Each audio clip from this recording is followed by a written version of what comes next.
năm from នេះសកម្មភាពថ្ងៃទឹកដល់លេងទេចុងបដៅបាទនេះប្រាប់ធម្មជាតិ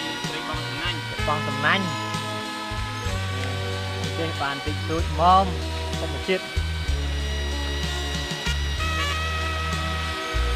នេះយើងមានទឹកជ្រោះធម្មជាតិដ៏ស្រស់បំព្រងបាននៅក្នុងព្រៃនៅទីភូមិរបស់យើងបានទេសចរនៅថ្ងៃអនាគតបងប្អូនជនជាតិយើងគួរតែជួយគ្នាថែរក្សាព្រៃទឹកអូត្រង់ប្រមេតាដល់ខ្ញុំរួចហើយខ្ញុំមានសេរីរួចខ្លួនដល់ក្រោយត្រលឹងខ្ញុំអើយស្រចិត្តបងប្អូនជនជាតិយើងឯងចង់ដៅធម្មជាតិពិត